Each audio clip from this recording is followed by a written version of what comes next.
dua.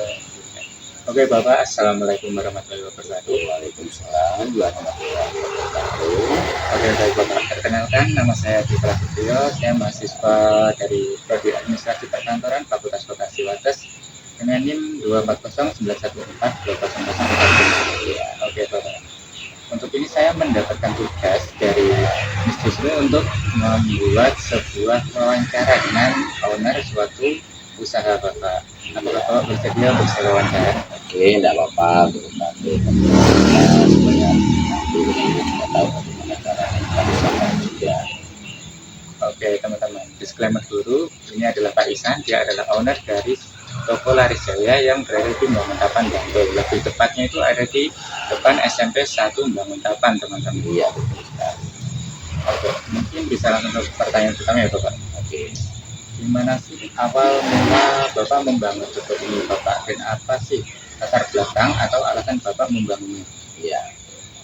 Jadi dulu waktu saya menikah, saya mendapatkan seorang istri, seorang penjahit, di mana dia menjahit baju-baju yang orang datang dengan bahan, kemudian dia ukur, kemudian dia jahit. Di waktu itu ketika dia mengerjakan sendiri, tentunya dan keluarga kadang meminta bantuan untuk membelikan benang, untuk membelikan kancing, atau orang bilang piranti jahit. Akhirnya ketika saya disuruh, ketika saya belikan, sering sekali terjadi kesalahan karena kurang paham saya tentang cara jahit, cara piranti jahit. Akhirnya karena perjalanan cukup jauh sehingga memakan waktu, sehingga saya berpikir ketika waktu itu saya punya tanah di depan jalan, kenapa nggak saya gunakan untuk toko alat jahit. Akhirnya saya searching toko-toko bahan alat jahit yang murah, di mana akhirnya saya menemukan dari Solo, karena Solo memang tempatnya orang konveksi. Akhirnya saya ke sana mencoba untuk membuka usaha toko alat jahit, sehingga keinginan istri saya waktu itu utamanya adalah keinginan istri saya mencari benang, mencari jarum, atau mencari kancing, atau mencari itu tidak usah pergi kemana-mana. Itu tujuan utama pertama kali ketika saya mencari itu.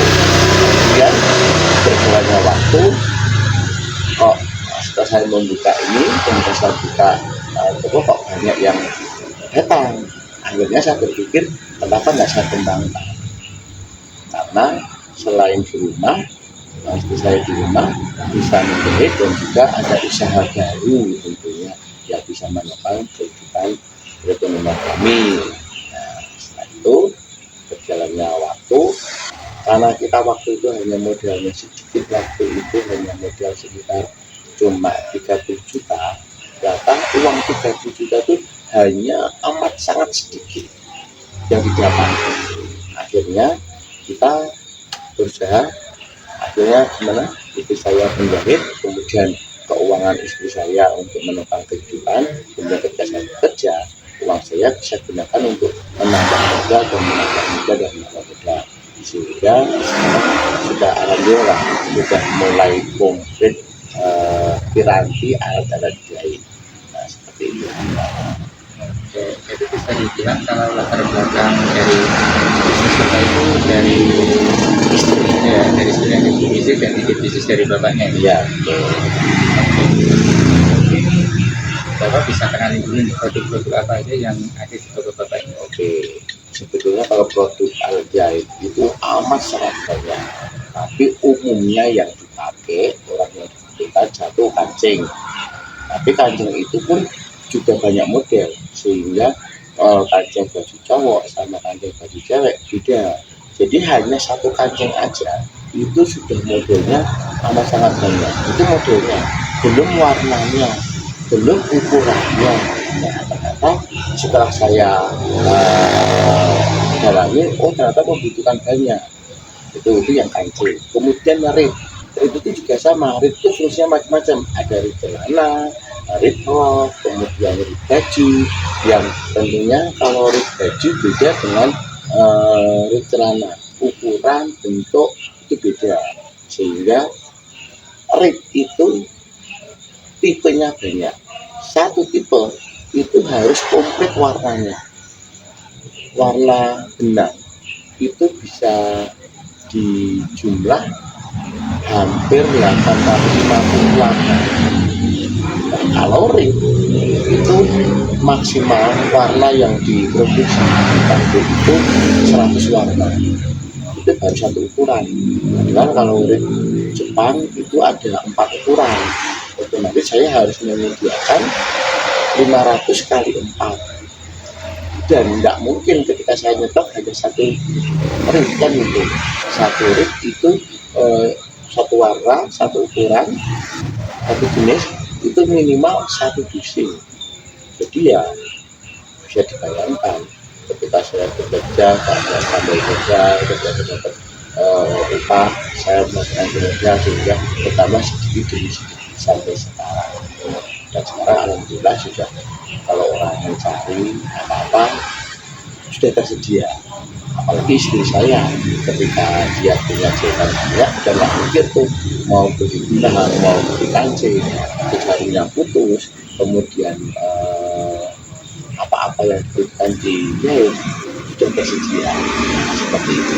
Jadi selain keperluan kehidupan, juga saat ini alhamdulillah menurut saya sudah mulai bisa kita mengambil labnya.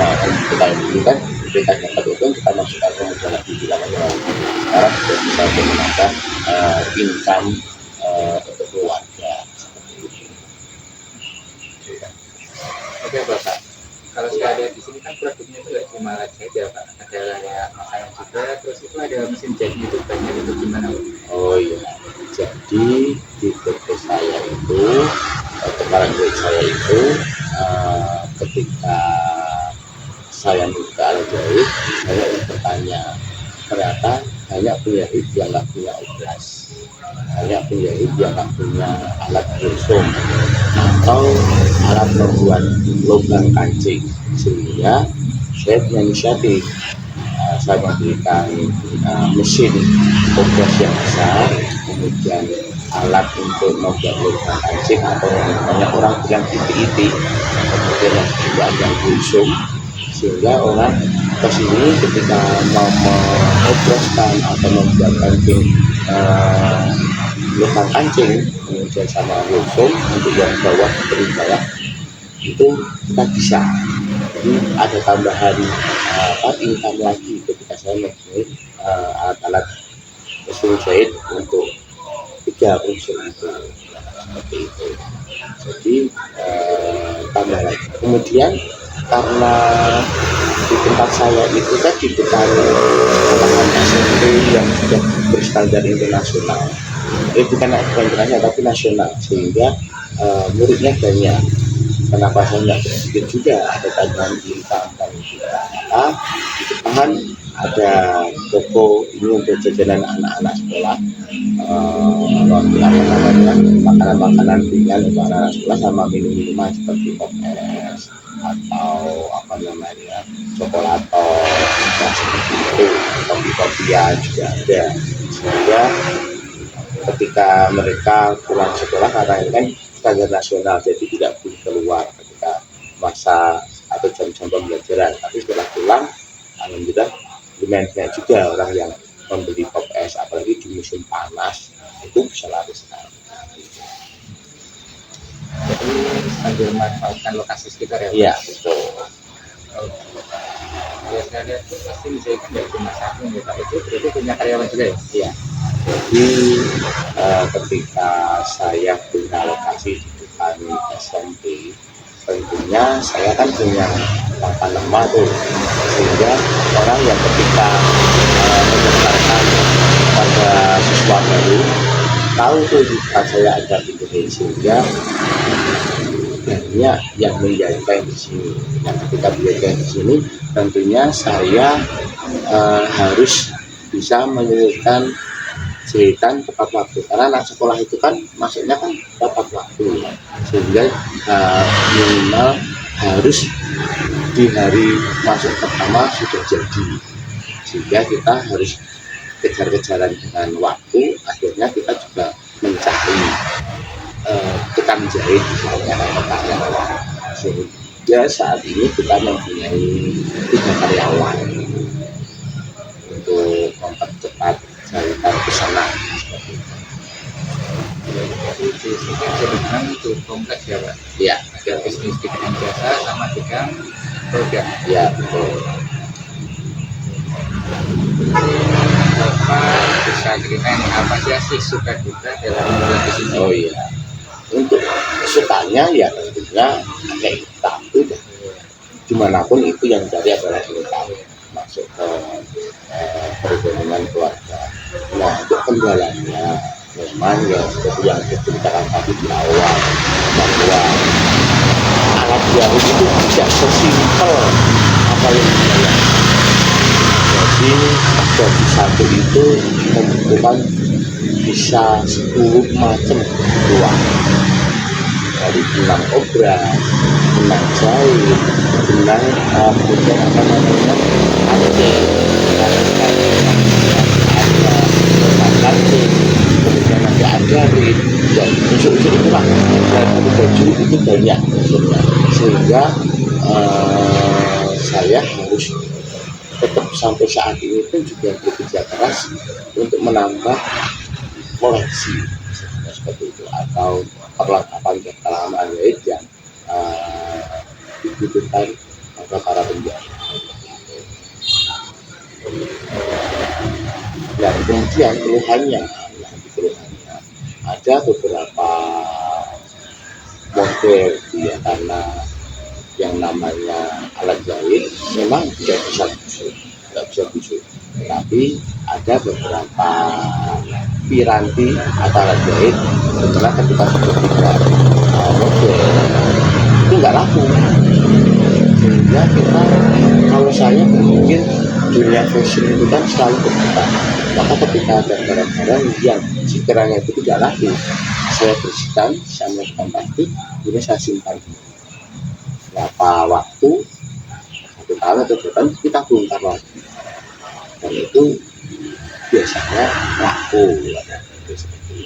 Itu keluhan yang pertama. Keluhan yang kedua ya sebetulnya karena kita tidak berani, sebetulnya saya sudah mindset saya mungkin yang salah, jadi saya tidak berani untuk pinjam juga atau rentenir.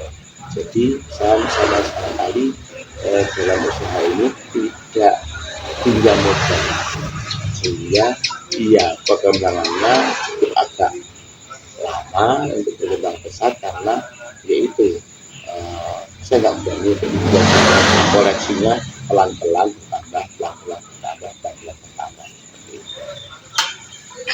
Oke, mungkin sama ini sih, Pak.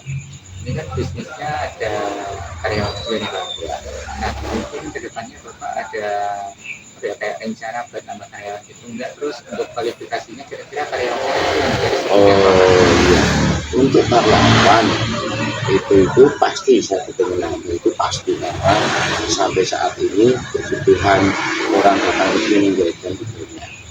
Tetapi anak-anak sekarang itu tidak seperti orang dulu, maunya bekerja yang langsung gajinya besar, sedangkan menjahit itu butuh kesabaran, butuh ketelitian, sehingga satu baju itu tidak mungkin akan selesai dalam 1 hari. Kemudian kita berada di lokasi, walaupun saya di depan sekolahan nasional, tetapi di lingkungan kami itu sudah terpatok kalau menjahit baju seragam itu ya maksimal segini, nggak bisa naik lagi. Sehingga ketika saya banyak orang menjahitkan, kemudian saya mencari orang, tentunya amat sangat sulit yang mau menerima jahitan dengan biaya atau ongkos atau gaji yang sesuai, ketika karena kita itu modis bukan konversi, sehingga kita sesuai dengan jumlah yang dia hasilkan. Dia bisa cepat, uangnya banyak, tapi kalau pelan ya pelan, seperti itu, nggak bisa sebanyak apa yang dipakai. Cuma keuntungan menjadi karyawan saya adalah satu, dia bisa hidup lagi. Jadi ketika hidup saya kasih pembelajaran juga cara memakai yang baik, menjahit yang lurus, kemudian potongan yang nyaman dipakai bagi orang-orang tertentu, orang gemuk, orang yang lengannya besar. Tapi itu bagaimana cara menjahit itu nyaman. Oke. Jadi bisa dibilang salah satu benefit dari karyawan saya itu dapat ilmu yang bermanfaat. Iya. Jadi mohon maaf, saya kalau sekolahan ya, saya sudah meluluskan 4 kali periode. Setiap kali periode bisa 4-5 orang. Dimana ketika dia keluar dari tempat saya, dia membuka usaha sendiri juga, menjadi modista juga. Dan alhamdulillah ketika lulusan dari kami atau yang sudah keluar dari tempat kami, banyak yang cocok mendirikan usaha. Jadi saya dapat pahala itu memberi ilmu kepada anak-anak SMA, SMK jurusan jahit, karena kalau yang tua-tua sudah tidak ada SMK anak jahit, kita kasih tahu pembelajaran. Karena apa? Ketika lulus itu anak-anak masih belum bisa membuat gaji, masih nol semua. Lulusan dimanapun itu, sekolah yang terbaik apapun itu akan berbeda ketika di lapangan. Jadi ya perubahan-perubahan, oh ternyata ketika di lapangan berbeda ya, ketika mau beda ya. Kalau konveksi ya jelas, karena ukurannya seperti itu.